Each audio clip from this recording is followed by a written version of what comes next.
tempo, sabe? Não, não, eu tô. Amanhã tô mais tranquilão, então não tenho muita coisa, não. Pode ficar tranquilo. Então, beleza. Deixa eu só me apresentar aqui, daí depois você se apresenta, tá?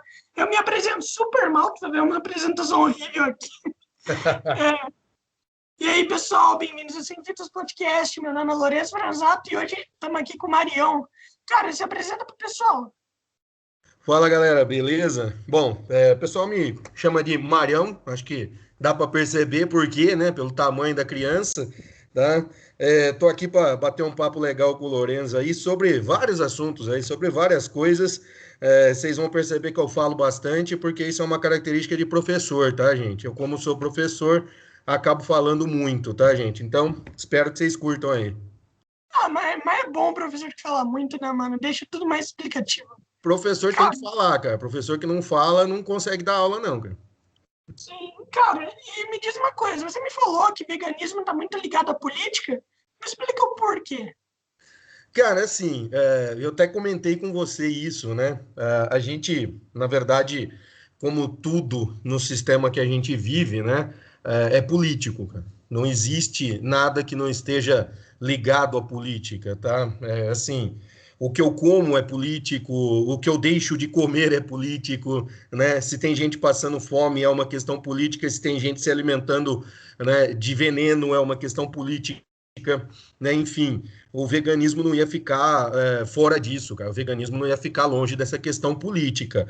Obviamente que tudo que existe, né, dentro do sistema que nós vivemos aí, ele acaba também sendo cooptado pela vertente liberal, né, pelos defensores do capitalismo e tudo mais. E aí a gente tem uma crença errada, né, de que o veganismo ou qualquer outro tipo de movimento, ele não é algo político, que ele não envolve política, e isso é algo que, obviamente, é tratado de uma maneira exatamente para que as pessoas não entendam qual é o real objetivo do veganismo, né? E aí eu até brinco, né? Até comento e faço uma analogia com o grande Chico Mendes, né? O ecologista Chico Mendes, assassinado muito por lutar em defesa da preservação da floresta amazônica e dos povos nativos, isso lá atrás, na década de 80, e o Chico Mendes, ele dizia que ecologia sem consciência de classe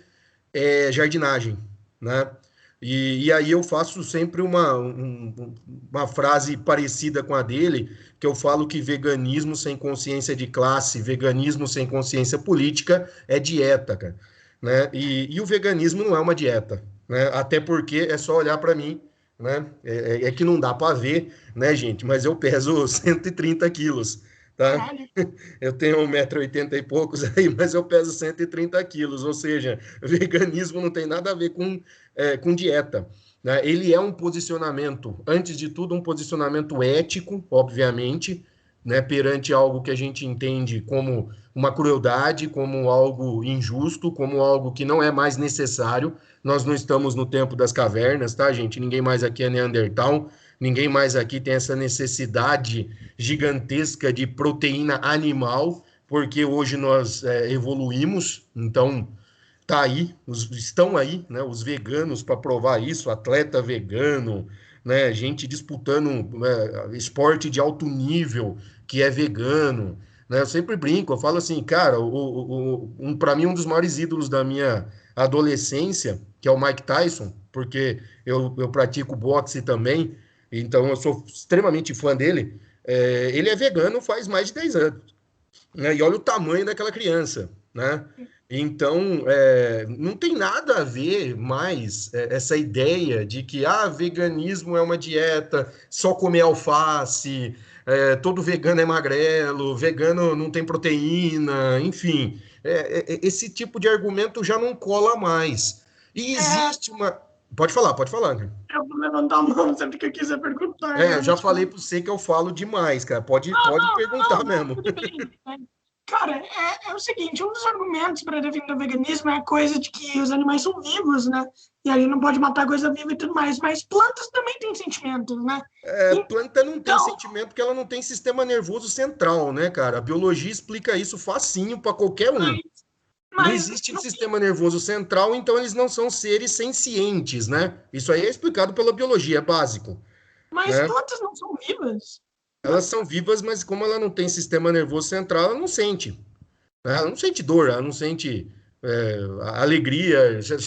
Por acaso, quando você chega em casa, seu vaso de xaxim vem dar abraço no você, abana o rabo pra você?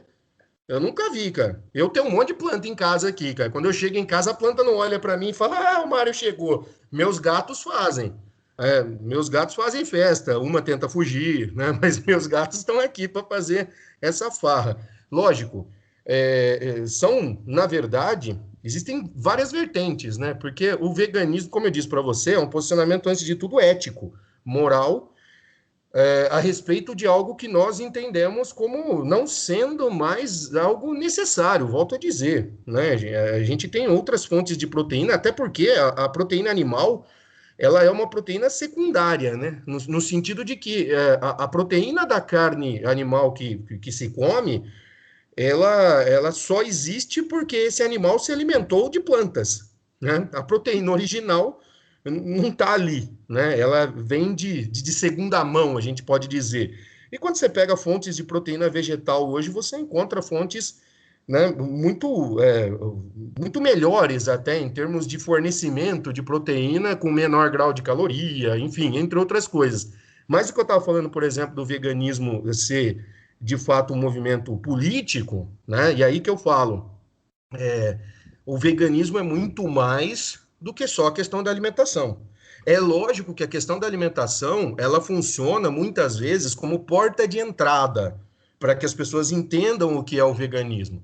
Quando muitas vezes a gente consegue mostrar para a pessoa que não é um bicho de sete cabeças, né? Porque hoje já está até melhor, tá? A gente está numa cidade, por exemplo, que apesar de não ser uma cidade muito grande e tudo, a gente está numa cidade que te oferece ofertas de comida vegana, tanto para almoço quanto para janta. Não são muitas, eu sei que não são muitas, mas há alguns anos atrás era zero. Então a gente tem mais ofertas. E quando a gente começa a mostrar, eu falo, eu não passo vontade de nada, né? Eu não tenho deficiência de nada, né? Em termos de proteína, de vitamina. Inclusive, a minha saúde, apesar de eu ainda ser gordo, tá? Mas a minha saúde, ela tá muito boa, né? Ela melhorou, inclusive, em vários quesitos, né? Eu, de maneira geral, sempre falo sobre esses benefícios. Então, quando a gente começa por esse ponto, você não pode parar nesse ponto. E aí você tem que entender que o veganismo, não sendo dieta, ele não pode parar na questão da comida. Ah, não como carne, então eu sou vegano. Não, não é. Não é. Tá? Primeiro ponto, não é. Não é porque, eu não como carne, então eu vou me identificar como vegano. Não é bem assim também.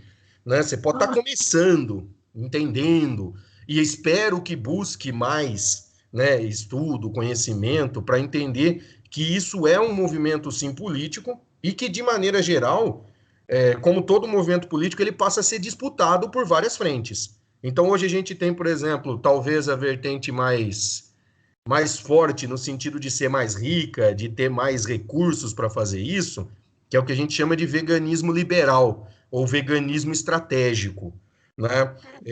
Que é uma ideia de passar a ideia errada, obviamente, de dizer que o veganismo é só uma questão de alimentação. Então, se você não comer carne e eventualmente não usar produtos de origem animal, você então está fazendo a sua parte e não é bem assim, né? Não é bem assim, porque, de certa maneira, né, esse veganismo, que eles chamam de veganismo estratégico, e a gente chama de veganismo liberal, porque faz parte dessa ideia, ele foi meio que cooptado por grandes empresas que perceberam nisso um nicho de mercado muito forte. E é um nicho de mercado forte. Como todo nicho novo, né, como empresas gigantes perceberam, por exemplo, alguns anos atrás, umas 2 décadas atrás, né, o nicho do que a gente chama de pink money, né, sim. da comunidade LGBT. Então, empresas que, por baixo dos panos, muitas vezes financiam campanhas políticas de políticos de extrema direita, fazem programas para a comunidade LGBT. né, faz propaganda com a comunidade LGBT, mas por trás dos panos financia político de extrema direita, né? As empresas também perceberam isso no veganismo. Então, quando você olha hoje, vou dar um exemplo, uma empresa como a Seara, que é uma das maiores empresas com maior número de animais mortos por minuto no Brasil, lançou uma linha vegana que eles chamam de Incrível, se não me engano, Incrível Burger, Incrível Seara, alguma coisa do tipo. Não vou ficar fazendo propaganda aqui, que é uma porcaria, né? Mas assim, é uma empresa, todo mundo conhece, a Seara, pô, é uma empresa que vive da exploração animal e da exploração humana. Porque essas empresas estão todas ligadas com a exploração do trabalho humano também. Trabalho análogo à escravidão, né? Falta de direitos trabalhistas, exploração, assédio moral, né? Tem tudo envolvido ali. Tem tudo envolvido ali, né? Tem alguns dados que mostram, por exemplo, que os trabalhadores do setor de frigoríficos no Brasil são os que mais adoecem com doenças relacionadas à depressão, né? Porque não é um ambiente agradável você passar o dia inteiro matando animais, por mais que digam que isso é natural ou que é normal, né? É, o senhor já viu aquele curto Lourenço, de. não me chama de senhor, não, por favor, cara. Ah, tá. Não, não, esquece esse Ah, negócio de senhor. ah, Eu já tá. sou velho. Se ficar me É chamando de verdade. senhor. Foi mal que eu chamo todo professor de senhor Não, daí. não, não, senhor não. É Mário, né? Ah, ah, Marião, do jeito que você acha Mário. melhor. É, você já viu aquele curta de um cara que ele mata gado? E daí depois tem uma hora lá que ele olha para os olhos de uma vaca quando ele vai matar. E daí ele percebe, tipo, a vaca chorando e tal. E daí ele para de matar as vacas. E daí começa, tipo assim, só levar as vacas para a fazenda deles. As vacas de outros lugares que eu matar, ele leva Sim. tudo para a fazenda dele cuidar.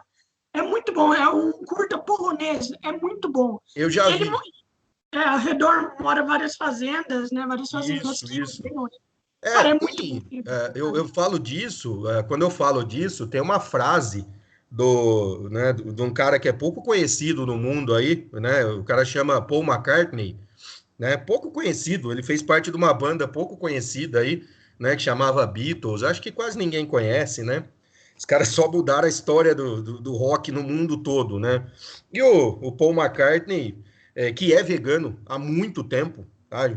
Acho que todo mundo deve saber disso, pelo menos quem conhece um pouco de Beatles, né? Tem uma frase muito legal dele que eu acho maravilhosa, que ele fala assim: todo mundo seria vegano se as paredes dos frigoríficos fossem de vidro, né? Para que as pessoas vissem. Hoje tem um monte de documentário, né, cara? Tem um documentário maravilhoso que chama Dominion, que tem de graça no YouTube, que inclusive foi legendado por brasileiros mesmo. Né? Isso, tem no Netflix, tem o Cowspiracy, né? E tem agora o Seaspiracy, que fala da poluição e destruição dos oceanos. Esses são mais leves. Se eu fosse indicar um para chocar mesmo, porque assim, tem muita coisa que às vezes só o choque. E infelizmente é assim que funciona. Muitas vezes só o choque mesmo para a pessoa olhar para aquilo e falar: caramba, eu faço parte disso, né? Como muitos, por exemplo, acordam quando vê esse choque. Então tem esse documentário que chama Dominion no YouTube, que eu acho maravilhoso, apesar de ser extremamente pesado, e tem um que é mais antigo, que talvez tenha sido o primeiro documentário sobre veganismo que eu vi na minha vida, tá? É bem antigo. Na época em que, quando alguém falava em veganismo, a pessoa olhava e falava: caramba, o que que é isso? Né? É, que chama Terráqueos. Não sei se você já ouviu falar desse documentário, né? Ele assim como o Dominion, os dois são bem pesados porque eles mostram de verdade mesmo por dentro dos matadouros, dos frigoríficos, o que acontece, como acontece, muitas vezes entrando com câmeras escondidas mesmo para mostrar coisa que não se mostra, no sentido de dar uma chocada, das pessoas acordarem. E aí o que eu sempre falo, como que eu posso me identificar como vegano? Ah, eu não como carne, então eu sou vegano, mas eu vou lá e compro o hambúrguer vegano de uma das empresas que mais mata animal no mundo. Isso é incoerente. Mário, como você. por que você acha que o veganismo está crescendo bastante atualmente? Por quê? Olha, eu vou agradecer nesse ponto a internet, as redes sociais, porque eu sempre falo que, né, a tecnologia de maneira geral, assim como quase tudo na vida, né, ela tem vários lados, né? O lado ruim, mas tem muita coisa boa.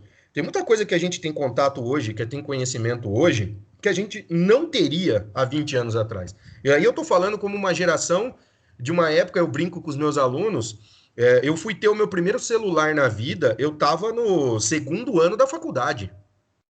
Né? Foi a primeira vez que eu tive um celular e era um celular que era uma porcaria, que ele só fazia ligação, né? Não era nada, né, o que a gente tem hoje, né?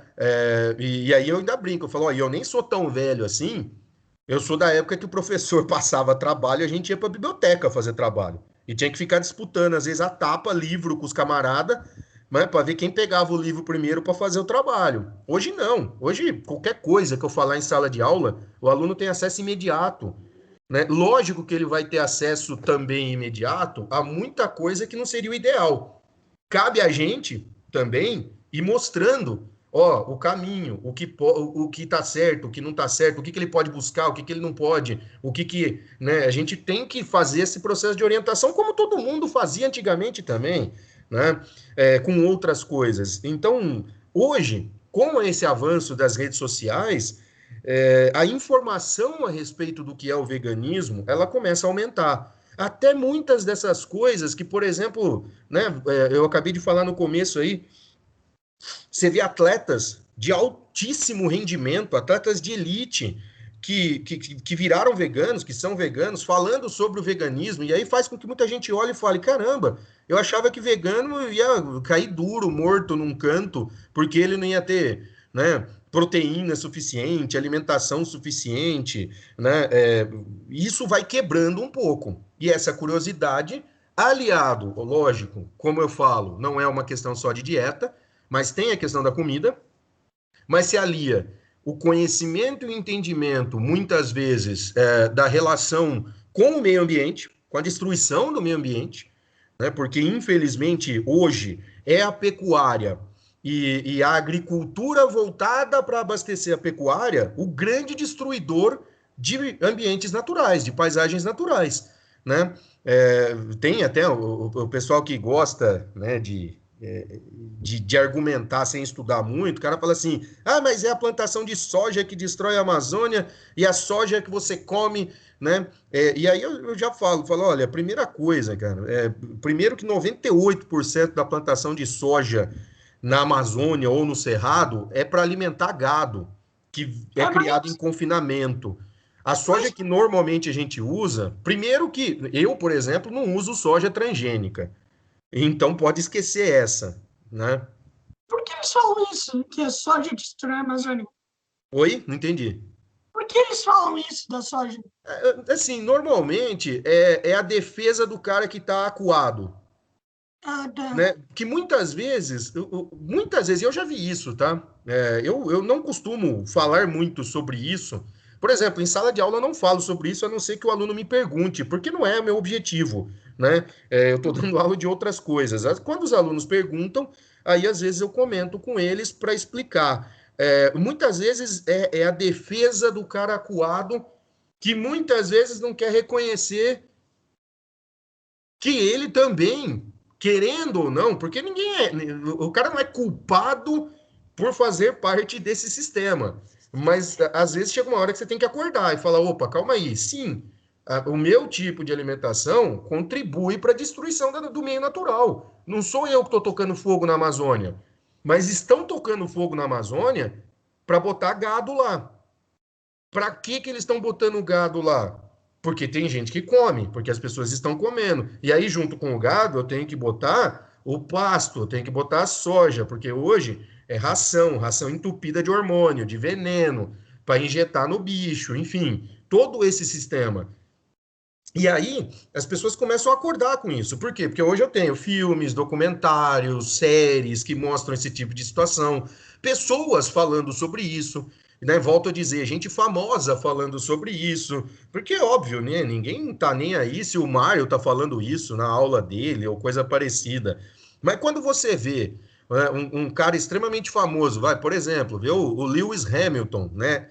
7 vezes campeão mundial de Fórmula 1, um dos caras mais conhecidos do mundo, divulgando o veganismo, porque ele é vegano há mais de 10 anos, 15 anos, alguma coisa assim. Aí o cara olha e fala: caramba, cara, o cara é um atleta, né? Você vê o Mike Tyson, volto a dizer, o Mike Tyson vegano, né? Você vê lutadores aí também de MMA, de outros esportes, corredores, jogador de basquete, né? Falando sobre, olha, quando eu, né, passei para o veganismo, até a minha recuperação de lesões musculares melhorou, porque a circulação melhora. Tem vários benefícios relacionados a isso. Então aí eu acho que começa a despertar curiosidade, principalmente nos mais jovens, que também, óbvio, é ótimo quando ele chega com essa dúvida, a partir, por exemplo, de uma preocupação com a própria saúde. É normal. Olha, o que, que eu posso fazer para melhorar a minha saúde? E aí ele começa a pesquisar. Aí depois ele percebe que não é só a saúde dele, é a saúde do planeta. E aí ele começa a perceber que também está relacionado com todo o sistema produtivo. Então também está relacionado com a exploração do trabalhador, com veneno, com agrotóxico, né? E começa a se fazer essa ligação com todos esses problemas. E isso que é a ideia do veganismo político, né? Que Uma não coisa. esconder. Pode falar. Não, não, pode Não, não, continuar. não, não. Pode ir. É, uma coisa que você disse lá atrás sobre a coisa do choque, sabe? Antigamente tinha, tipo assim, muito mais venda de, tipo assim, chifre de elefante, sabe? Coisas feitas com pele de animal. Depois surgiu os documentários, as pessoas ficaram muito mais chocadas com isso. Sim, Antigamente tinha muito mais. Hoje em dia é legal, né? Tipo assim, antes já era, mas eu acho que sim, ninguém se sim. importava muito com isso. Ninguém Sim, ligava muito. sim. Não existia essa ideia também da consciência ambiental, né? Da gente estar dizimando espécies inteiras. Muitas Uhum. vezes se precisou chegar ao fim da espécie, como várias que a gente já infelizmente já levou à extinção, né? Eu comentei, eu brinquei hoje, brinquei entre aspas, né? Falei isso hoje com os meus alunos na minha aula de hoje, porque eu estava falando, né, sobre poluição atmosférica, sistemas atmosféricos e tudo mais. E aí eu comentei, falei, olha, nós, né, seres humanos aqui, nós somos a única espécie animal que destrói o ambiente onde vive, né? Não existe nenhuma outra espécie de animal que, né, voluntariamente, racionalmente, destrói o ambiente onde vive. Então a gente destrói, né, a atmosfera que a gente precisa, que a gente necessita, a gente destrói a água que a gente precisa, a gente destrói o solo que a gente precisa, a gente destrói outras espécies, né, tanto vegetais quanto animais, enfim. Só que, obviamente, as coisas evoluem. Apesar de que muitas vezes a gente olha para as coisas e fala, caramba, que situação que a gente tá, né? Principalmente quem vive no Brasil, né? Se o cara não tá assustado vivendo no Brasil hoje, o cara é um alienado ou um cretino, desculpa, né? Mas já foi pior, né? Como você disse, já foi pior, né? Os caras, por exemplo, vou dar um exemplo besta, que muitas vezes as pessoas nem se tocam. É, quantos anos você tem, Lorenzo? 21 anos, você é novo. Talvez você não tenha nem pegado isso. Mas, por exemplo, antigamente você ia em circo, você via animais sendo extremamente explorados, maltratados, rebentados no circo, e hoje é proibido por lei. Hoje é proibido por lei. Os circos reclamaram, reclamaram, reclamaram, tiveram que se adaptar e continuam sobrevivendo. Continua existindo o circo. Se provou que não era necessário você, né, chicotear um animal e manter o animal em cativeiro. Então o cara mantinha um elefante em cativeiro numa sala que é menor do que o meu quarto, né? Então, Sim, eu peguei a última fase, pouco tempo depois quando de. estava Eu já, proibindo. eu já tava. Não, tipo assim, eu peguei e depois de um tempo começou a proibir. Eu me lembro que eu fui no zoológico, eu via lá os leões pulando em argolas e tudo mais, e eu me perguntava, acho que eu tinha Sim, uns 7 anos por aí, eu me perguntava como, tá ligado? Eu me perguntava como é. era possível um leão passar por uma argola e ainda respeitar o cara, como ele não come o cara, tá Por que ligado? que ele está fazendo isso, né? Por quê? Tipo, ele tipo, é o cara, é o animal mais selvagem que tem. Ele poderia muito bem atacar o cara, mas por que Sim. não, né? É, por conta que era torturado. Né? e aí a gente, hoje, eu acredito, né, que de maneira geral a sociedade olha para isso e entende que isso é uma crueldade. Né? Entende que é uma crueldade e fala, pô, né, esse animal não era para estar aí, né? Esse animal era para estar, né? Ah, mesmo que ele tivesse sido resgatado de alguma situação ruim, de crueldade e tudo mais, mas não é para ele estar aí. É para ele tentar ser reintegrado o melhor possível para o seu ambiente natural e, se não for possível, viver em safaris, em áreas de proteção ambiental o mais livre possível. Eu ainda, por exemplo, eu acho um absurdo a existência de zoológico do tipo do zoológico que existe aqui em Limeira. Aquilo é uma crueldade com os animais, né? E já foi pior. Quando ele era ali onde é o bosque hoje, né? O Maria Tereza lá, eu acho que eu nem sei se você chegou aí quando era lá, né? Era Não, pior ainda. eu vim para São Paulo faz tipo 5 anos. Eu era de Ah, Santa então, Catarina.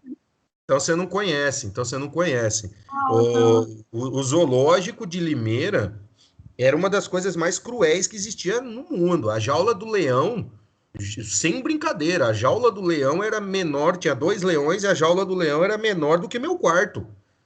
Né? Olha, Dois leões. Você olhava para o leão, você via o desespero na cara do animal. Né? Ninguém pode, hoje, pelo menos, eu vejo uma consciência maior das pessoas olharem para aquilo e falar: isso não é natural, isso não pode existir, isso não pode continuar existindo. Né?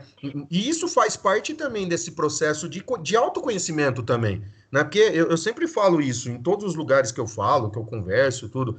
A primeira coisa que a gente tem que mudar, se quer mudar alguma coisa no mundo, é a gente. Porque não adianta, né? E lógico, a gente foi criado numa sociedade em que era uma coisa, que é uma coisa normal, que é comum se alimentar de carne sem nem imaginar o porquê, o que está acontecendo, o que, que tem por trás daquilo, né? Como outras coisas também, né? A gente vive numa sociedade que ainda está muito ligada, por exemplo, a problemas de uma sociedade patriarcal. Então, nessa, toda vez que você começa a questionar isso, muitas vezes a pessoa vai olhar e falar assim, pô, mas eu nunca pensei nisso. E aí começa a acordar, né? E eu acho que isso é uma função, né, que está muito na mão da sua geração, né, já que você é jovem, e eu sempre falo isso para os meus alunos mais velhos, que estão já em em pré-vestibular, em idade de vestibular, ou alguns que já estão na faculdade, né? Porque eu dou aula faz muito tempo, né? Faz 16 anos que eu dou aula, né? Então é quase a sua idade que eu estou em sala de aula. Comecei novinho também, comecei bem novo. E eu sempre falo isso. Eu tenho muita confiança na geração de vocês. Muito mais do que na minha, porque às vezes eu vejo uma galera mais velha, da minha geração, 40, 45, os caras falando assim, ah, é porque essa geração atual é uma porcaria, essa geração atual só reclama, e bababá. Eu olho pros caras e falo assim, ó, a geração porcaria que existe é a sua, é a minha. A minha geração é a porcaria. Olha o presidente que vocês escolheram. Foi a minha geração que escolheu essa merda. sim, Desculpa, vocês podem falar palavrão, pode? pode ficar à Pode. vontade. Então tá bom. Eu falo em sala de aula, imagina, né? Então, é, às vezes escapa uma coisa ou outra. E eu confio muito na geração sua, na geração mais nova, porque eu vejo isso nos meus alunos. Eu vejo uma vontade muitas vezes de aprender para poder mudar, de aprender para poder lutar, e de autoconhecimento, e de buscar o conhecimento que eu nunca vi na minha geração que eu nunca vi na minha geração, né? Então são poucos que se salvaram ali. Sim, eu vi um texto, acho que foi 2 dias atrás, que falava sobre a geração de 60 anos, É, sabe?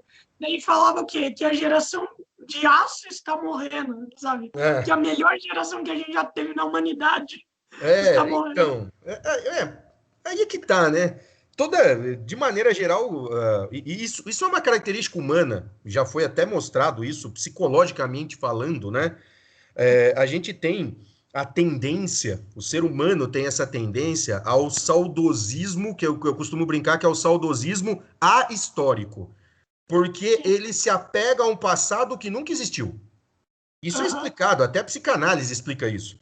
A pessoa, por exemplo, que tem problemas ou que não tem uma vida feliz, eu vou falar a sinceridade, vou ser bem sincero, a pessoa que não é feliz com as escolhas que fez, a pessoa que não pode, por exemplo, falar tudo aquilo que ela quer, ou que ela quer ser, ou ser o que ela quer ser, por causa de vários problemas, questão de sociedade, julgamento, preconceito, enfim, né? E aí essa pessoa ela vai crescer infeliz, né? Essa pessoa vai acabar crescendo infeliz. Então, para fugir dessa realidade dela, para fugir do atual, ela se apega a um passado que nunca existiu.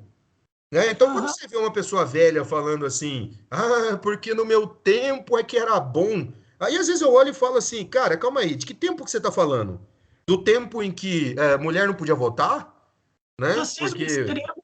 né? Do tempo em que escolas eram separadas e segregadas porque mulher não podia estudar no mesmo lugar que homem? Ou você está falando de tempos mais anteriores, onde a escravidão era legalizada, aonde você comprava um ser humano? Que tempo que você está falando? Não, não é desse tempo. Então é daquele tempo em que você podia espancar a sua mulher e ela ficava quieta, porque não existia nenhum tipo de lei que protegesse ela, e que ela ia passar a vida inteira infeliz, sendo espancada por você, e não podia fazer nada? É essa saudade que vocês têm? Né? E aí muitas vezes você quebra um pouco da pessoa, dela olha e fala assim: não, não é bem isso, né? Ou, obviamente, vai ter gente que não tem vergonha nenhuma em declarar isso. Fala assim: não, não, é isso mesmo que eu tenho saudade, né? É porque eu acho normal isso, né? Eu acho que tem que ser assim, né? Pelo menos a pessoa não se esconde mais em torno Um desse dia, negócio do saudosismo ahistórico. um dia eu tava falando com minha mãe sobre isso, né? E daí ela falou: na minha época era muito bom, a gente podia sair na rua, podia deixar a porta de casa aberta e ninguém entrava e Isso tudo depende mais. de onde você vivia, né? Sim. E daí eu falei assim, bom, mãe, na sua época foi horrível, tinha muito racismo, preconceito e tudo mais. Daí minha mãe falou assim, só que na minha época não tinha televisão pra gente saber dessas coisas, né? Então isso mostra que a internet ajudou muito nisso. Sim, sim. A informação sempre ajuda. Seja, Aham, seja ela para você entender o que está certo e o que está errado, para você conseguir filtrar, para você saber o que você vai poder filtrar e o que você vai poder aproveitar. Né? De maneira geral, a ignorância, o não conhecimento, nunca fez nada de bom para a humanidade.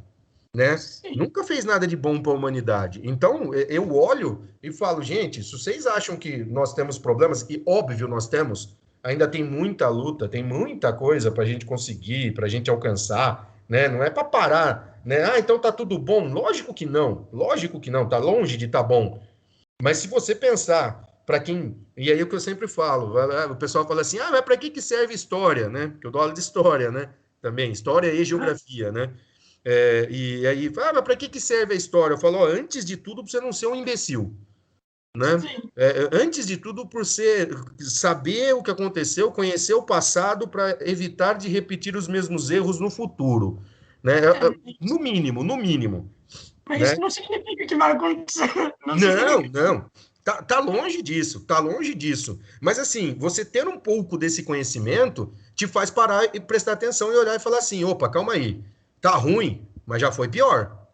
Sim. Então, eu posso entender e acreditar e sonhar. Lógico que ficar sonhando só, né? Ficar sonhando não resolve nada. A gente tem que botar a mão na massa, tem que ir para cima mesmo, tem que lutar mesmo. Né? Nada muda se a gente não quiser mudar, né? Já diriam lá atrás, né? Você pegar alguns pensadores, né? Eu vou pegar o Karl Marx aí, quando ele falava que os trabalhadores não têm nada a perder, exceto os seus grilhões, ou seja, as correntes que os prendem. E tem uma ex-escrava estadunidense, a Harriet Tubman, que ela ajudou a libertar mais de 150 escravos através daquela ferrovia subterrânea, que eles chamavam de ferrovia subterrânea, que era quando eles conseguiam libertar os ex-escravos. E aí ela tem uma declaração que eu acho maravilhosa. Ela fala assim, ó, eu libertei mais de 100 escravos na minha vida.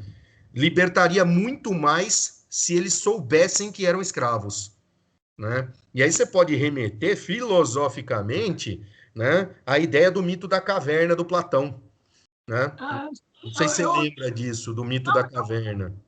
eu ouvi o professor Bruno, eu não sei se você conhece o Bruno, ele contou, ele veio aqui já no podcast, ele É, daí daí é uma boa, ele contou lá que os caras estão acorrentados, né, na caverna e tudo isso. mais, daí um sai, daí depois ele vai lá, fala pros outros, e os outros que E se não recusam acredita. a Fala, você é fazer isso. louco. Inclusive, ele mata, eles matam, né? Por quê? Porque a realidade daqueles escravos era a sombra.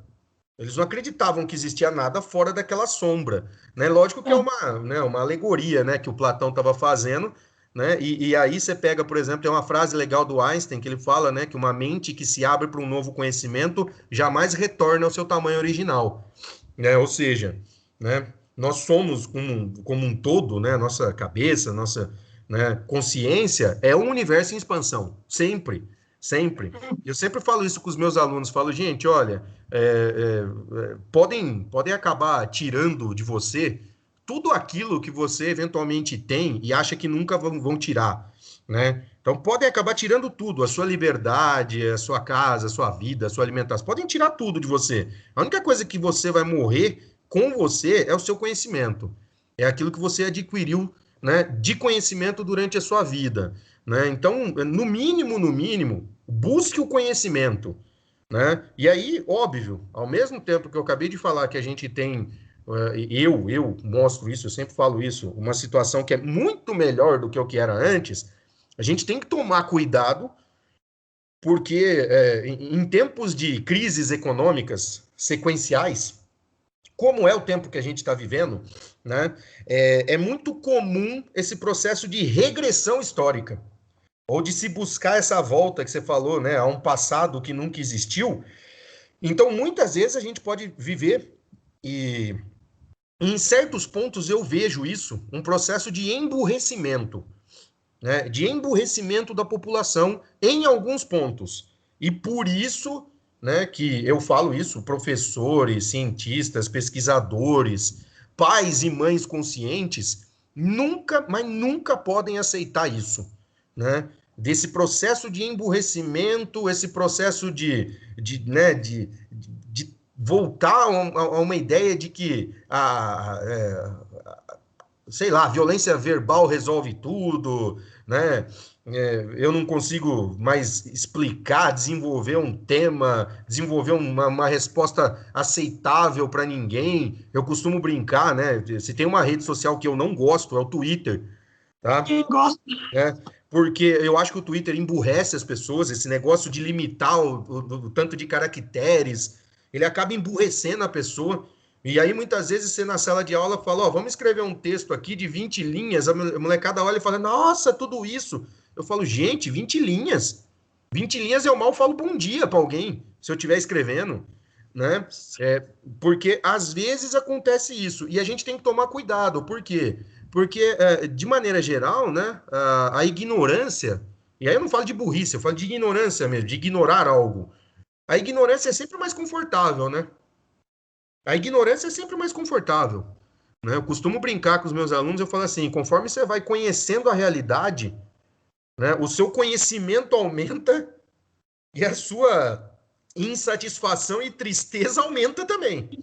Porque você começa a conhecer a realidade. E aí você olha e você fala: caramba, eu era mais feliz quando eu não sabia nada disso. Realmente, é muito provável, né? Muito provável que você fosse mais feliz quando não sabe de muita coisa, né? Mas isso não pode deixar com que a gente se acomode e pare, né? Porque, óbvio, é mais cômodo mesmo.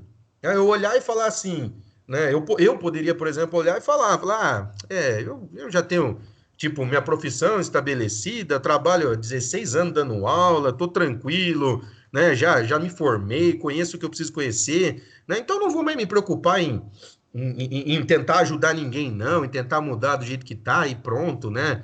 É, eu, pessoalmente, acho isso um atestado de morte em vida, né?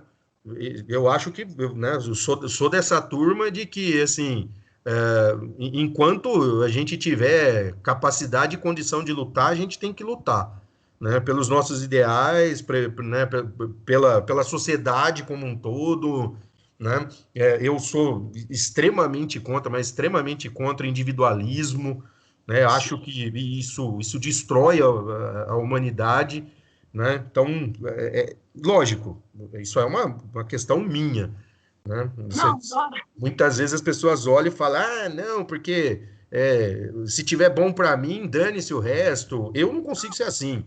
E não Não. admiro quem consegue, porque esse tipo de pessoa eu não quero perto de mim, né? Duas coisas, duas coisas.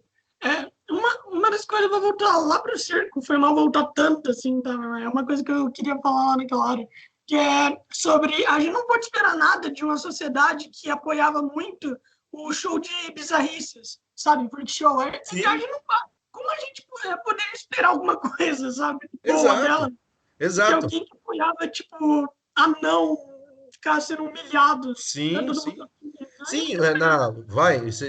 esses shows, por exemplo, Tipo, no começo da década de 20, né, no começo, até o começo da década de 20 e 30, por exemplo, nos Estados Unidos, era espetáculo, né? E cobrava-se entrada para fazer linchamento de negros. Cobrava-se entrada, né? Isso no século XX, tá? Não tinha mais escravidão oficialmente, mas nos Estados Unidos até a metade da década de 60 funcionou um regime oficial de segregação racial, que a gente vê naqueles filmes, né? Negros não podendo frequentar lugar de branco, não podendo tomar água, nem entrar no mesmo banheiro, né? E isso aconteceu até a metade da década de 60, não é uma coisa muito antiga. E na década de 20, 30, 40 até, era muito comum que espetáculos fossem montados para fazer linchamento de negros. Se cobrava entrada. Se cobrava entrada e para que crianças, por exemplo, atirassem pedra no negro pendurado, né? Né? Por exemplo, na Bélgica, que fez um dos regimes de dominação no continente africano mais violentos do mundo, no Congo belga, que foi tratado como um parque de diversão do imperador belga na época, que era o Leopoldo II, né? Crianças negras eram trazidas para a Europa e exibidas como atração de circo, em jaulas, como animais. Isso eu estou falando não é de 500, 600 anos atrás. Eu estou falando do século passado, né? Eu estou falando do século passado. Então, quando você olha para isso, você fala: opa, calma aí. A gente melhorou, sim. A gente melhorou como sociedade. Lógico que tem muita coisa para melhorar. E a gente não pode achar que está tudo bem, porque aí a questão da ignorância começa a voltar, né? E aí, quando você pensa, por exemplo, né, já falei isso para os alunos, eu nunca imaginei que em 2021, né? Eu ia ter que ouvir coisas dentro de uma sala de aula como terra plana, numa aula, cara, sim, né? você já viu que. Mano, eu vi uma coisa muito idiota, mano. Um post, né, uma publicação, onde alertava os pais de não transar na frente das crianças. Velho, isso é óbvio, mano. Isso é óbvio, tá ligado? Tipo, Porra, quem é que faz isso, cara? tipo, velho, por incrível que pareça, tem muita gente, sabe? Eles tiveram que fazer uma publicação com um texto gigante alertando dos maus. É. Mano, Então, mas aí, né, você também tem que, muitas vezes, lógico, isso é um absurdo. Mas para pensar, por exemplo, assim, quando eu comecei a minha carreira como professor, eu dei aula numa escola pública, numa escola estadual. Eu morei 3 anos da minha vida em Ilhabela, no litoral de São Paulo. Não sei se você conhece, né? É uma não, ilha mesmo, tá? Por isso o nome Ilhabela, né? Fica ali próximo de Caraguatatuba, né? Próximo de Bertioga, Caraguatatuba ali. Eu morei 3 anos ali. E eu comecei a minha carreira como professor numa escola pública na beira de uma favela, tá? Que era a maior favela da cidade, era bem grande mesmo, comparado com o tamanho da cidade, porque não é uma cidade grande, mas mesmo sendo uma cidade pequena, litorânea, ela tinha 5 favelas grandes. E eu dava aula na escola que era na cabeça, na ponta da maior das favelas, né? E a gente começou, né? Eu e os outros professores, a gente começou a fazer alguns trabalhos de subir na favela no final de semana para conversar com os alunos e pais de alunos que não estavam indo para a escola, para tentar fazer com que eles fossem para a escola. Fala, não, gente, ó, é importante, né? Vamos lá, dá uma chance, né? Lá ele vai ser bem recebido, vamos para a escola, né? Eles não. Então, aí é que tá. Você chegava nas casas, barracos, né? Aham, E, e, e tinha 8 pessoas vivendo num cômodo, caralho. em um cômodo, né? Todo mundo deitado, dormindo um do lado do outro, alguns em colchão, outros em rede. Então tinha um cômodo e uma cozinha. Era só isso. Essa era a casa das pessoas. E aí você começa a pensar, em que momento que qualquer pessoa dessa casa consegue ter privacidade? Não tem. Por exemplo, que momento e como que o pai e a mãe têm intimidade como casal? Não tem. Não tem. Então, às vezes a gente olha e fala assim: nossa, mas que absurdo, os caras fazem coisas na frente das crianças. Como que vai se separar a criança se eles vivem em 2 cômodos? Né? E aí, às vezes a gente olhava para o aluno que às vezes frequentava a escola e muita gente não entendia como que você, por exemplo, passava atividade para criança, passava lição de casa para criança e ele voltava sem fazer nada. Aí você olhava para a casa dessa criança, não tinha um lugar para ele sentar, não tinha uma mesa, porque a gente que está acostumado, quando você fala que vai estudar, o que que acontece? Você senta numa escrivaninha, num local legal para você estudar, você tem a sua mesa, você tem o seu caderno. Você olhava para a casa da pessoa e falava: onde que essa criança vai sentar para fazer lição? Ela não tinha onde sentar. Ela não tinha onde sentar para fazer lição. Quer dizer, ou ela sentava no chão ou numa cadeira, apoiava o material no colo para fazer alguma coisa, né? E aí você olhava para a criança e falava assim: como que eu vou convencer essa criança que é importante ir para a escola, né? Sim. Como que eu vou mostrar isso se a realidade dele é completamente diferente do que a gente acha, né? É um trabalho difícil, e é um trabalho difícil mesmo, de você conseguir até trazer essa criança para a escola e mostrar para ele que no tipo de sociedade que nós temos, a ascensão social de maneira geral só se dá minimamente 90% através da educação, né? Uhum, A sim. não ser que o cara seja, vai, um excelente atleta em alguma coisa e ele dê a sorte, que isso aí é mais difícil do que passar em medicina na USP, né? Do cara dar a sorte de ser um super atleta e ficar milionário jogando bola, porque todo mundo acha que todo jogador fica rico, mas isso é uma porcentagem desse tamaninho, Não, não né? é. E também quando você tem muita pouca atenção, tipo assim, quando você presta muito pouca atenção, quando você tem um lugar onde você não consegue prestar atenção, você acaba Exato. perdendo muito interesse, Você não sabe? se concentra, né? Como é que você vai se concentrar se você vive em 2 cômodos, com 7, 8 pessoas, e assim, a realidade dá um tapa na tua cara. Do você acordar para aquilo, olhar para aquilo e falar, porra, é um bando de barraco de madeira, sem privacidade nenhuma, com 2 cômodos e o esgoto passando debaixo da casa, aberto, a céu aberto. Né? Aquele cheiro de esgoto passando a céu aberto, 2 cômodos. 6 pessoas vivendo na mesma casa. Aí você fala, porra, né? Às vezes a gente olhava para os alunos e falava, pô, só desse aluno tá indo para a escola, ele já é um herói. Sim. Ele já é um herói, né? Porque você olhava e falava, qual é a realidade dele? O que que ele está vivendo? E aí que entra toda essa questão, né? Das pessoas com aquele discurso besta, né? Idiota, de que, só vai para o mau caminho quem quer, né? Só é bandido quem quer e tudo mais. A realidade ali, porque assim, para a gente subir lá, nessa favela, nós tivemos que pedir autorização para o chefe do tráfico Caralho. que respeitava os professores demais, demais mesmo. Então, como ele conhecia a gente, mas eu tive que pedir. Foi eu e outro professor, né? E, Batemos na casa do cara, falamos: ó, a gente quer fazer um trabalho assim com os alunos, de tentar trazer os alunos, de levar a escola para a comunidade, a gente acha que é importante. O que que você acha? Não é nem vamos, né? Tipo, o que que você acha? Aí ele olhou e falou assim: pô, eu acho legal. Acho que vocês têm que fazer isso mesmo. Podem ficar tranquilos, sobe tranquilo. Eu aviso o meu pessoal. Infelizmente, é isso que você tem que fazer. E aí, você fala para uma criança, pra um jovem, é muito complicado. Qual que é o exemplo de sucesso que ele vê na cara dele? É o traficante. Quem anda com carrão, quem anda com dinheiro, quem tem poder, né?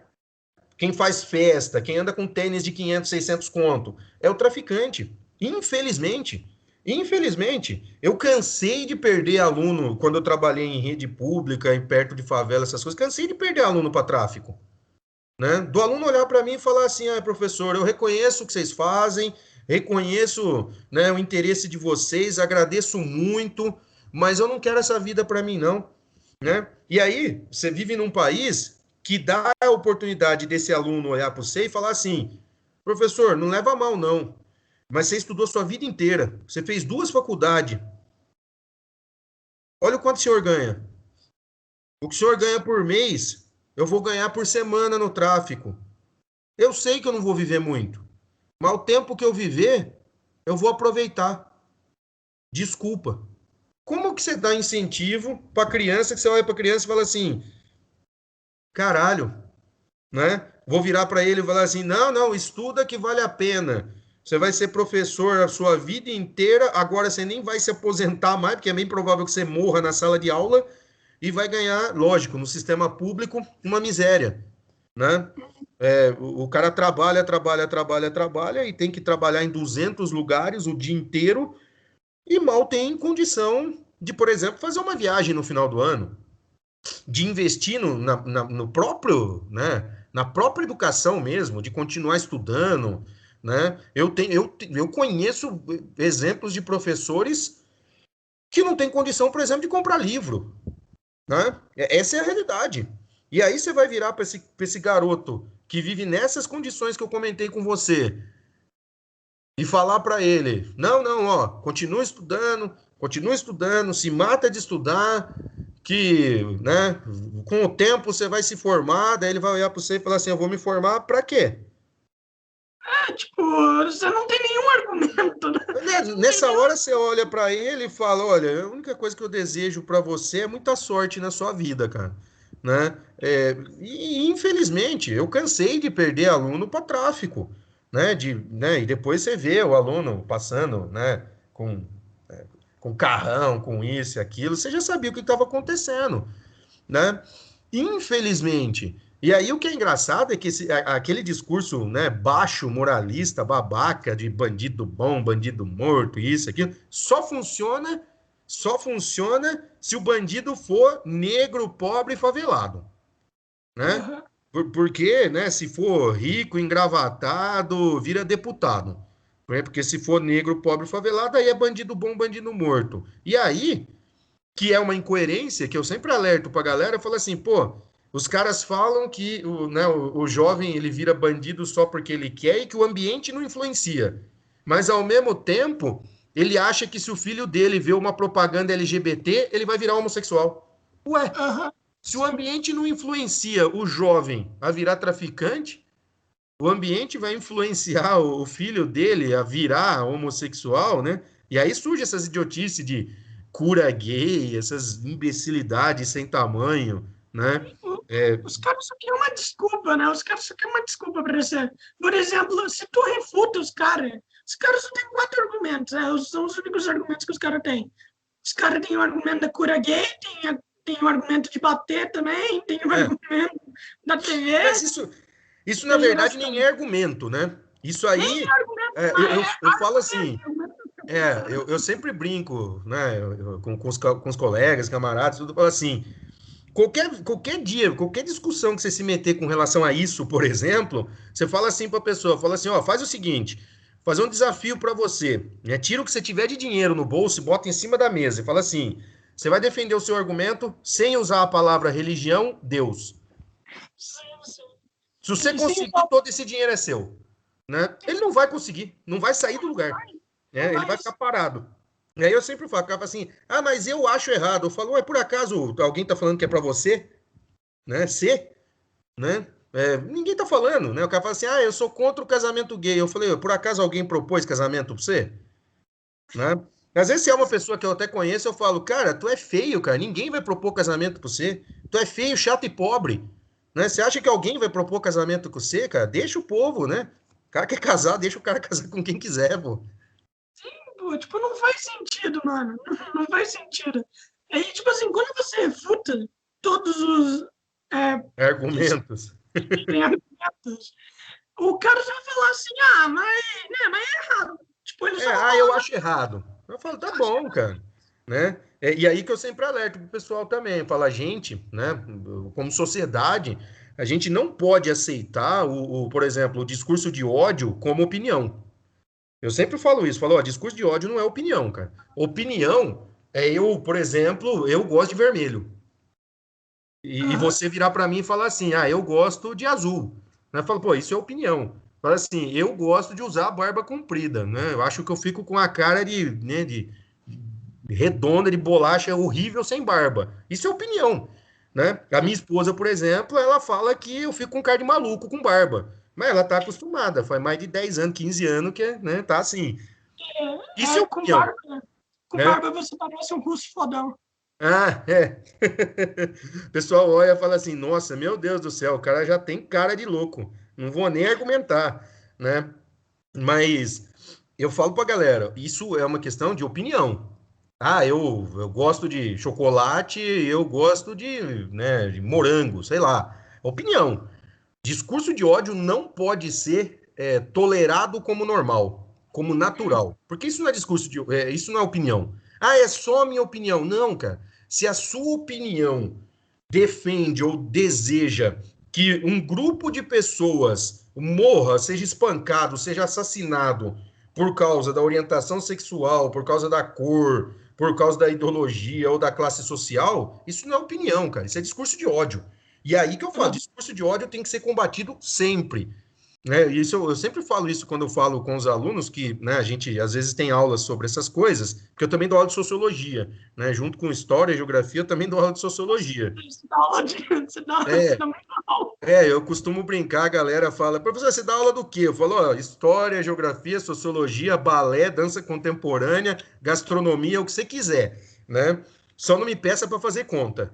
Aí, e aí eu falo para a galera, eu falo, gente, uma das coisas básicas que você pode fazer, e aí não precisa ser, não é uma coisa que necessariamente exige que você seja um revolucionário ou que você tenha, né, todos os argumentos possíveis. Não é isso. A primeira coisa que você pode fazer é, por exemplo, não naturalizar, por exemplo, uma piada, né? Uma piada homofóbica, uma piada racista, uma piada machista, né? De você olhar para aquilo e falar, olha, não gostei, não me sinto confortável com isso e, por favor, não faça mais isso perto de mim. E ponto. Você pontua a sua opinião, né? Você pontua que você não gosta daquilo. Por quê? Porque aí aquela pessoa, pelo menos, ela vai parar para pensar sobre o que ela falou. Pode não mudar nada, mas você fez pelo menos um pouco do que seria o mínimo de qualquer ser humano, né? Se você, mesmo não gostando, ficar quieto, dá uma risadinha só para não ficar chato e finge que nada aconteceu, aquilo vai continuar acontecendo, né? Mas eu tenho medo de brigar e isso, aquilo. Eu não estou falando que você precisa chegar ao ponto de brigar, né? Não precisa chegar a esse ponto, principalmente se for no seu ambiente familiar, por exemplo, né? Aí é mais complicado mesmo. Eu sei como que isso funciona. Eu tenho uma sorte danada, né? Minha mãe foi professora a vida inteira, é aposentada, né? Minha mãe e meu pai sempre tiveram a mente aberta para todo tipo de coisa, educaram os três filhos na mesma linha, né? Eu falo que um dos maiores orgulhos da minha vida é ter mãe, pai e irmãos que jamais, jamais defenderiam, né, homofobia, racismo, sexismo, machismo, jamais votariam ou votaram nesses idiotas que estão no poder. Então, esse é o maior orgulho que eu tenho da minha família, né? Dinheiro, essas coisas, não vai ter nada, não tem, né? É todo mundo trabalhador mesmo, peão. Né? É professor, meu irmão mais novo é dono de lanchonete, né? Uma lanchonete vegana, posso fazer propaganda deles aqui. Macaco Vai, Verde, tá, gente? Né? Macaco Verde. Você conhece? Já foi? Já comeu? Não? restaurante vegano, mas eu conversei com o Bruno, né? O Bruno veio aqui 2 vezes, um para falar sobre a profissão dele, né? Veio a mulher dele, né, a Thalia, e daí Sim. os dois vieram depois para falar sobre veganismo. Ah, E daí, legal. daí depois eu falei pro Bruno, mano, eu gostei muito de falar de veganismo, então um dia vamos sair para ir numa lanchonete vegana, eu quero ir mesmo. Sim. Daí eu me interessei, eu quero ir.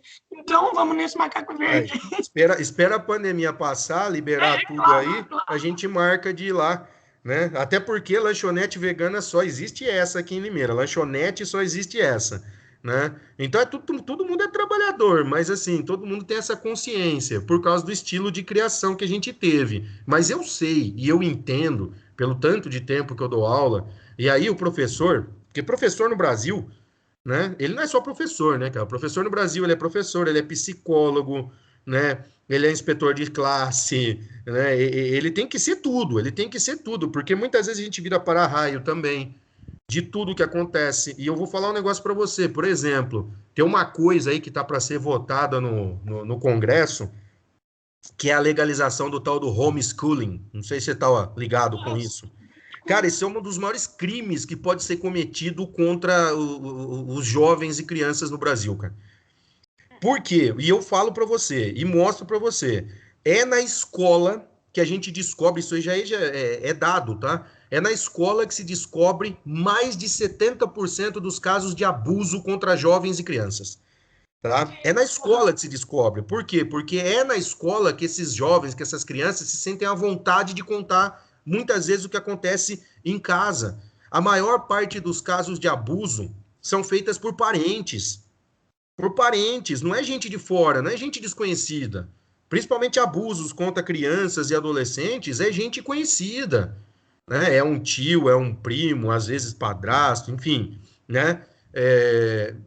E isso acontece porque a escola é um ambiente onde ela se sente bem, onde ela se sente segura e protegida para falar essas coisas. E muitas vezes para aprender algumas coisas. Né? Eu cansei de ver crianças, jovens, né, que falavam assim, falava, professor, em off, né, no particular, falava, eu era abusada e não sabia que aquilo era abuso. Porque eu não fazia ideia que aquilo não era normal. Porque tal Uhum. pessoa, X pessoa da minha família, fazia aquilo comigo desde que eu era criancinha. Então eu achava que era normal. E nunca ninguém falou para mim que aquilo era errado. Nunca ninguém falou para mim que aquilo era errado. E ela foi aprender na escola. Ela foi aprender na escola, nas aulas de orientação, que tentam cortar, né, que fazem de tudo para que não exista, porque fala que os professores estão ensinando coisa errada, mas na verdade, o que essa galera está querendo fazer é se proteger.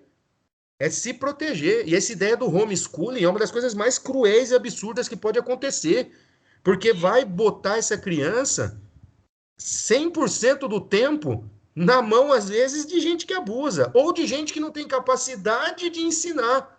Sim, Porque, às vezes, o pai ou a mãe pode ter a maior boa vontade do mundo, mas vou ser sincero para você, não é qualquer um que consegue ser professor, não. Né? Não é qualquer um que consegue ser professor, não. Eu costumo brincar, 90% das pessoas, por exemplo, que xinga e ataca professor em rede social, essas coisas, não duraria um dia numa sala de aula. Né? não. Não duraria um dia numa sala de aula. O ruim também do homeschool é o quê? É a interpretação. Você vai interpretar um assunto de tal Exato. forma que não necessariamente seja aquilo. E não te dá espaço para debate. Por exemplo, você Aham. está numa sala de aula, eu nas minhas aulas, principalmente as de sociologia, eu sempre começo com debate com os alunos. Eu lanço o assunto, antes de falar qualquer coisa, eu quero saber dos alunos. O que vocês pensam sobre isso? O que vocês entendem sobre isso? Fala você, daí eu abro para eles falarem. E aí depois eu explico a parte científica, sociológica do negócio. E aí a gente constrói uma linha. Mas sem o debate, como que a criança, por exemplo, vai saber se realmente aquilo, né, é o que ela tem que saber, é verdade ou não é verdade, né? E aí eu volto a dizer, né? Por exemplo, se você, às vezes, uma vez eu falei sobre isso, né? E um aluno falou assim: Ah, mas professor, se acontecesse isso, por exemplo, com você, ficaria tranquilo, né? Porque você é professor. Eu falei: Jamais. Eu jamais deixaria meu filho no homeschooling.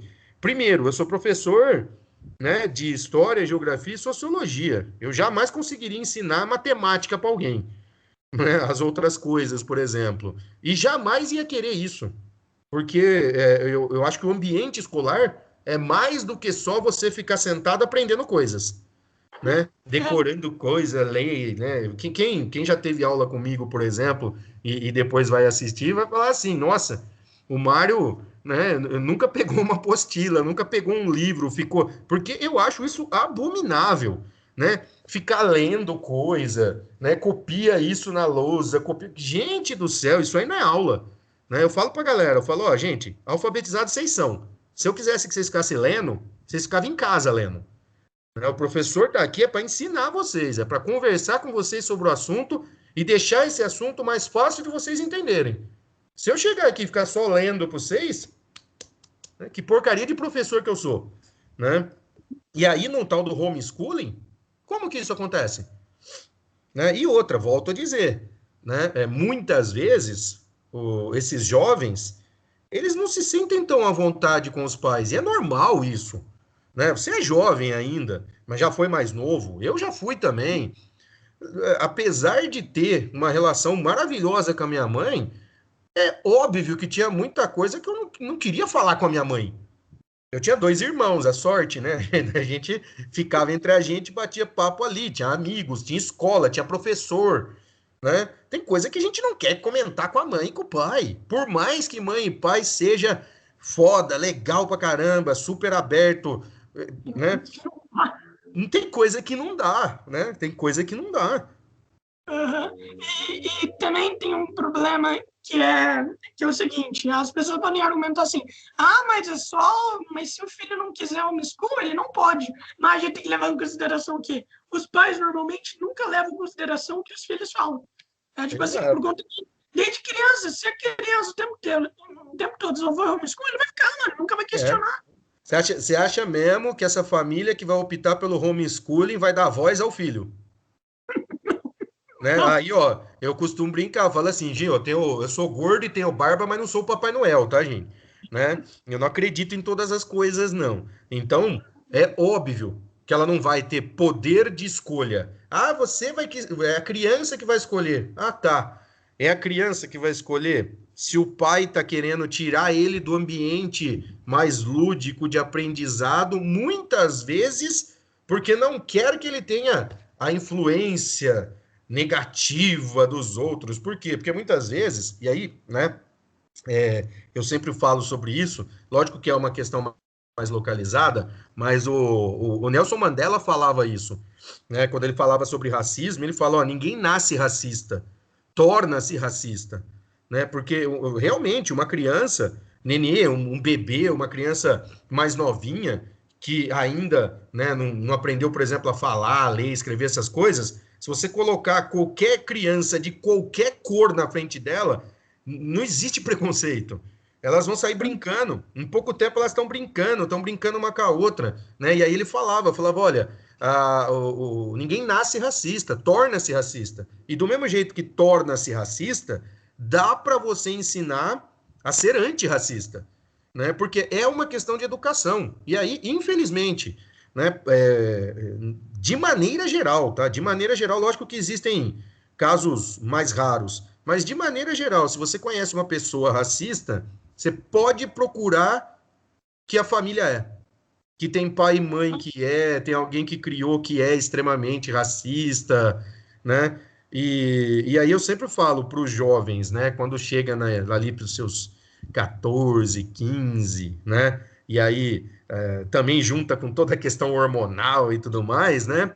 É a idade que os pais falam assim: tá respondendo tudo, virou rebelde, né? Não aceita mais o que eu mando. Por quê? Porque é a idade da consciência. É quando ele começa a criar consciência. E muitas vezes ele começa a criar consciência e ele olha para aquilo e fala: caramba, tá errado. E que ótimo. E que ótimo que ele consegue perceber que tá errado, né? O cara fala assim: nossa, eu tinha ou já tive na minha vida atitudes racistas. Hoje eu não sou mais. Eu acho lindo, acho maravilhoso que a pessoa tenha acordado para aquilo, né? Fala, pô, eu percebi que eu já tive atitudes machistas e hoje eu acordei para esse tipo de coisa. Ótimo, bom, né? Afinal de contas, a gente está aqui para evoluir também, né? E se você mantém essa criança, por exemplo, nesse tal de homeschooling, né? Como é que ele vai conhecer o outro lado? Você está mantendo essa criança numa caixa, né? Por exemplo, o tal do homeschooling, ele é muito, muito famoso e muito usado nos Estados Unidos em comunidades religiosas fechadas. Isso que eu ia falar para você isso, que tipo assim, mas pode ser usado para religião, né? Tem estudo de religião onde coloca as crianças em casa, isso não é nada bom. Exatamente. Esse é o grande objetivo, tá? Esse é o grande objetivo, né? Porque aí, obviamente, volto a dizer, para cada, sei lá, 100 pais que vão querer fazer um negócio desse, 99 vão querer fazer para controlar os filhos, né? Para Uhum. controlar. Talvez tenha um ou dois ali perdido no meio que realmente acha que aquilo é uma boa ideia, né? Fora outra coisa, se você parar para pensar, né?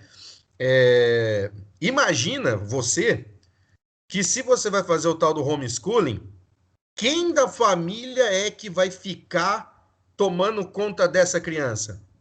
Em quase 100% dos casos vai ser a mãe. Ou seja, você vai estar atarefando a mãe com mais uma coisa. E a gente sabe que na maior parte dos lares aqui do Brasil, as mulheres são duplamente, triplamente atarefadas, né? Porque a gente tem uma sociedade patriarcal onde tem gente que acha que é normal, natural, que só a mulher cuida do filho, só a mulher cuida da casa, né? Tem até aquele discurso idiota do homem, assim, o homem trocou a fralda do filho uma vez, falou assim, nossa, viu, eu te ajudei, fala para a esposa, tem que levar uma pedrada na orelha. Fala, como você ajudou? É o seu filho. Né? Você não devia falar isso, você devia estar fazendo isso o tempo todo. Né? Então você imagina, você aprova esse tal de homeschooling, na maioria das vezes, quem é que vai ficar responsável por tomar conta dessa criança? É o pai? Não, né? Me ajuda numa coisa aqui. Como é que vai funcionar a matéria? Daí, os cara vão mandar arquivo com as matérias daí? Como é que Não, vai não, funcionar? então, o homeschooling, pelo menos o projeto, que eu dei uma olhadinha no projeto, dei uma lidinha lá no projeto, por cima, não li tudo não, tá?